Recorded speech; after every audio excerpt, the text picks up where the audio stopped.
ನಮಸ್ತೆ YouTube family, ನಾನ್ ನಿಮ್ಮ ಪ್ರೀತಿಯ ಅನುರಾಧ ನಾರಾಯಣ ಸ್ವಾಮಿ. ನಾವಿವತ್ತು ಒಂದ್ ವಿಷಯದ ಬಗ್ಗೆ ಮಾತಾಡೋದಕ್ ಬಂದಿದೀವಿ. ವಿಷಯ ಏನಂದ್ರೆ, ಫೇಶಿಯಲ್ ಆದ್ಮೇಲೆ ನೀವು ಮನೇಲಿ ಹೋಮ್ ಕೇರ್ ಯಾವ ರೀತಿ ಮಾಡ್ಬೇಕು ಸ್ಕಿನ್ಗೆ ಅನ್ನೋದ್ರ ಬಗ್ಗೆ ಈ ವಿಡಿಯೋ. ಏನಿಲ್ಲ ಫ್ರೆಂಡ್ಸ್, 3 ಸ್ಟೆಪ್ಸ್ ಇರುತ್ತೆ. ಅದನ್ನ ನೀವು ಕರೆಕ್ಟ್ ಆಗಿ ಫಾಲೋ ಮಾಡೋದ್ರಿಂದ ಸ್ಕಿನ್ ತುಂಬಾ ಚೆನ್ನಾಗಿ ಗ್ಲೋ ಬರುತ್ತೆ. ಫಸ್ಟ್ ಸ್ಟೆಪ್ ಏನಂದ್ರೆ, ನೀವು ಪಾರ್ಲರ್ಗೆ ಬಂದು ಫೇಶಿಯಲ್ ಮಾಡಿಸ್ಕೊಂಡು ಹೋಗಾದ ನಂತರ ಮನೇಲಿ ಯಾವುದೇ ರೀತಿ ಸೋಪು, ಕ್ರೀಮು, ಪೌಡ್ರು ಯೂಸ್ ಮಾಡಬಾರ್ದು. ಈ ರೀತಿ ನೀವು ಯೂಸ್ ಮಾಡೋದ್ರಿಂದ ಸ್ಕಿನ್ ಸರಿಯಾಗಿ ಗ್ಲೋ ಬರೋದಿಲ್ಲ. ಸೆಕೆಂಡ್ ಸ್ಟೆಪ್, 3 ಲೀಟರ್ ನೀರನ್ನ ಕಂಪಲ್ಸರಿ ಕುಡಿಲೇಬೇಕು.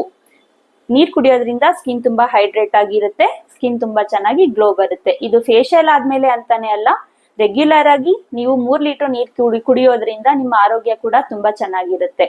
ಇದಕ್ಕೋಸ್ಕರ 3 ಲೀಟರ್ ನೀರ್ನ ಕುಡಿಲೇಬೇಕು. ಬಿಸಿಲಲ್ಲಿ ಓಡಾಡಬಾರ್ದು, ತುಂಬಾ ಬಿಸಿಲಲ್ಲಿ ಓಡಾಡಬಾರ್ದು, ಮತ್ತೆ ಧೂಳಲ್ಲಿ ಓಡಾಡಬಾರ್ದು.